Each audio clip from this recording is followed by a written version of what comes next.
Hello everyone, and welcome to my review of Ys Chronicles Plus. Does retro always win? Well, let's talk about that, shall we? First off, the story. I think we have to remember that this game did originally come out in 1987, so the story is gonna be fairly bare bones. But with that in mind, I feel the story was pretty decent. It was definitely enjoyable. And the game only being, like 6-7 hours? It definitely didn't overstay its welcome. Going through each dungeon, gathering the books of Ys, getting the little bits of lore here and there from the various NPCs around the world to the books themselves, it made for a very interesting story overall. It definitely served to enhance the story that was there. Which leads me into the next topic. The characters of this game. For an older game, the characters are very simple, but they stay true to what you would expect from a typical Falcom game, even back then.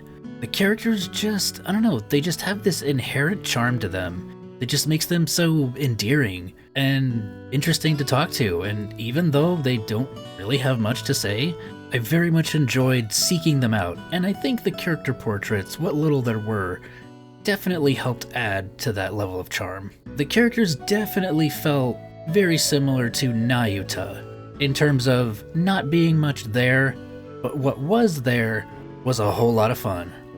At random ad-libs and jokes aside, from my Let's Play. Oh gosh. What? Did we just become best friends? Yup! The overworld itself was fairly straightforward, you couldn't really get lost. But the dungeons were another story. There were some things that you had to do within the story to progress within these dungeons that, honestly, without a guide, I don't really know how anybody would have figured some of those things out. Now, they were kind enough to give you hints and such in various little pieces of dialogue and environmental storytelling, like when you go speak to Rhea and she plays her harmonica for you after retrieving it from the mines, as well as giving her the sheet music. You get a little cutscene that plays, which in my version of the game, the cutscene got skipped. Probably has something to do with my PC being too high-end or whatever, but I ended up finding the cutscene online. But apparently that cutscene was supposed to lead you to going back and speaking to the Rhoda trees, which is then how you're supposed to get the silver sword, which is the sword you need to beat the game. Because otherwise you will be doing barely any damage to any of the future bosses. And while it is technically possible, I can't even imagine how long that would take, especially the final boss. You would have to be some kind of maniac to do that. Alright, gameplay next. Apparently, I just found this out from a commenter the other day. Apparently the bump system was implemented because they lacked the additional input for an attack command.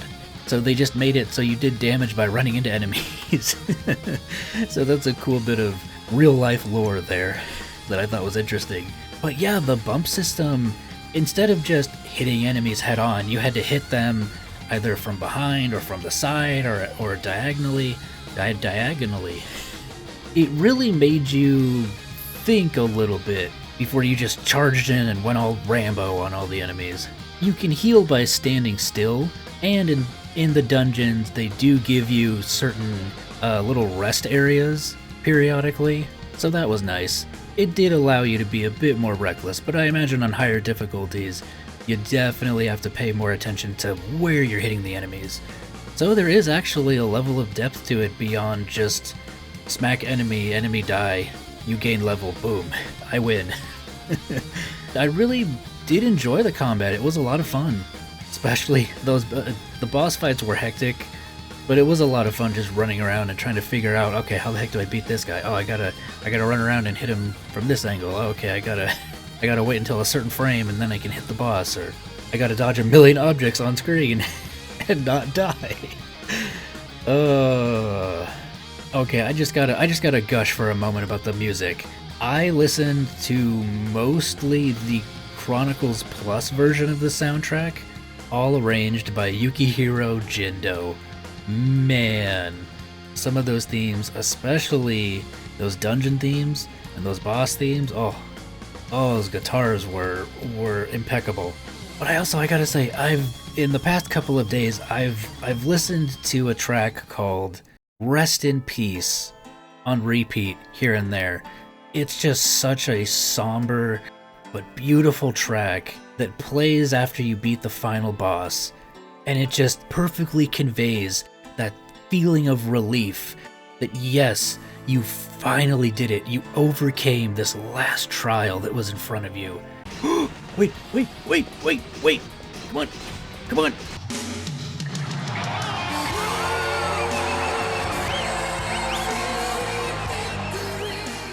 Go!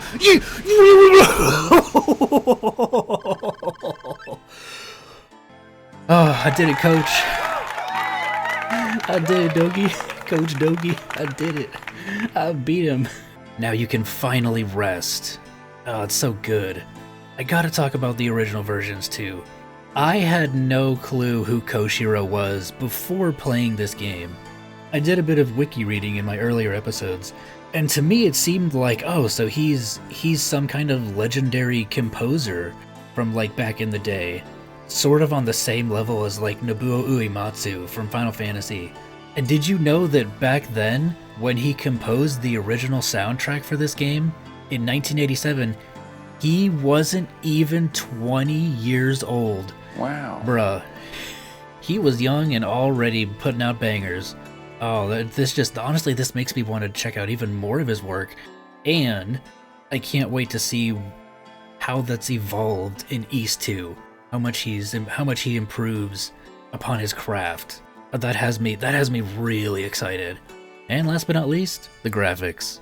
I mean, they're very retro style graphics. It feels like they went above and beyond. I don't know if this was present in the original, but when you equip the sword and the shield on Adol, they actually show up on his little sprite as he's running around. And I thought that was just such a neat little touch. Falcom has just always been one for the tiniest little details, haven't they? Even back then, stuff like that it's so small, but it's stuff that I really appreciate. And that's why I really love Falcom's games. Because they care. They care about the tiny little details. Whether it's through the storytelling in the environment, or through the characters, or through the world itself. One other thing that they did was, for the treasure chests, if a treasure chest was locked, it was completely closed. But if a treasure chest was open and allowed you to loot its contents, it would appear slightly open. So it was more of a visual indicator to let you know, hey, this chest isn't locked, you can totally loot it, which I completely missed. Until I found the chest key, and I was so confused. I was like, wait, wasn't that chest already open? And then someone pointed it out to me, and it blew my mind. Again, another example of just the small details. So, in conclusion, this game was an absolute blast to play. Yeah, I probably would have missed a whole bunch and got pretty frustrated had I not followed a guide or had other people whispering in my ear giving me hints on where to go and what to do.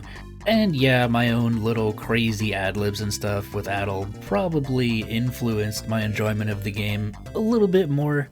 Guess it's behind a barrier of some sort. Oh no, Raba, why'd you say barrier?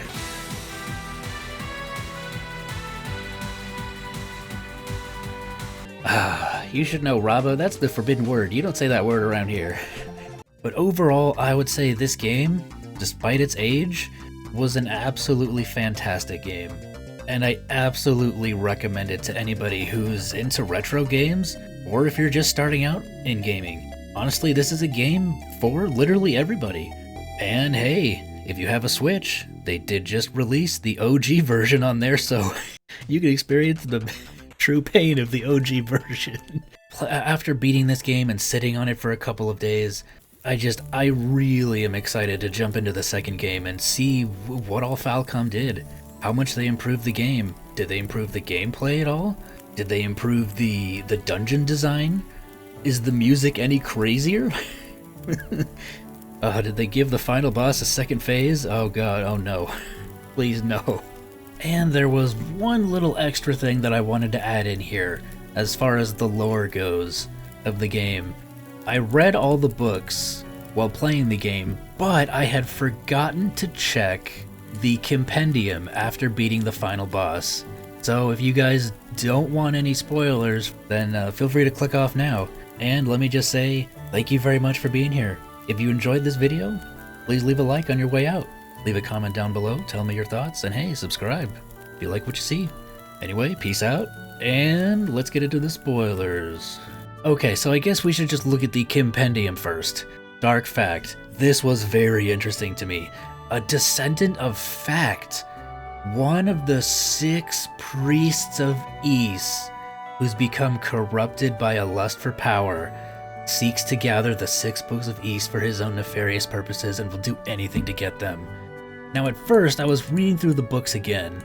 Oh, here we go, the Book of Mesa, where they were talking about the 6 great demons dog our every step. First, I thought, oh, does this mean that Fact turned the 6 priests into demons? And potentially the 6 bosses that we fought in all the various dungeons were the original 6 priests? But then I was like, no, wait, Fact himself was one of those priests. So I don't think that theory holds up, unfortunately. But there was this line in the Book of Fact where I was a little like, oh yeah, they mentioned Guide. Obviously the Guide is Adel, who will lead Ys to peace, which will probably happen in the second game.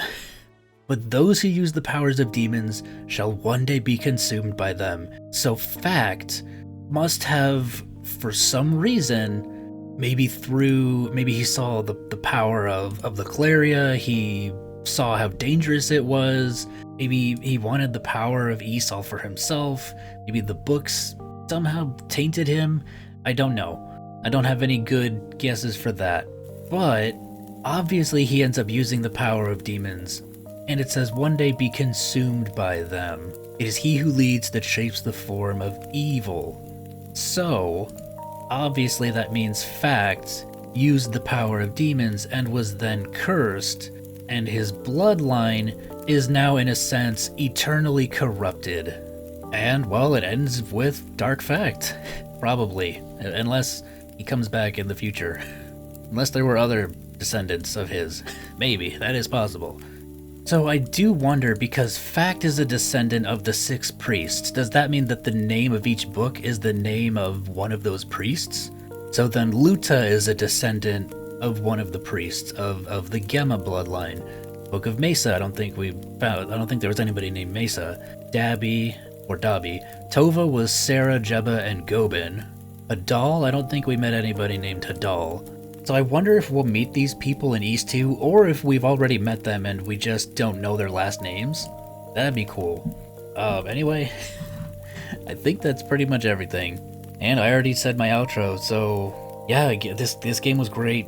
Can't wait to jump into Ys 2. I've already said that, but I'm gonna say it again because it's true. Because it's true. So thank you guys for being here. I hope you guys enjoyed this review. Hope it was a fun time for you guys. And I'll see you in the next video. Take care of yourselves, alright? Peace out. Alright, what's next?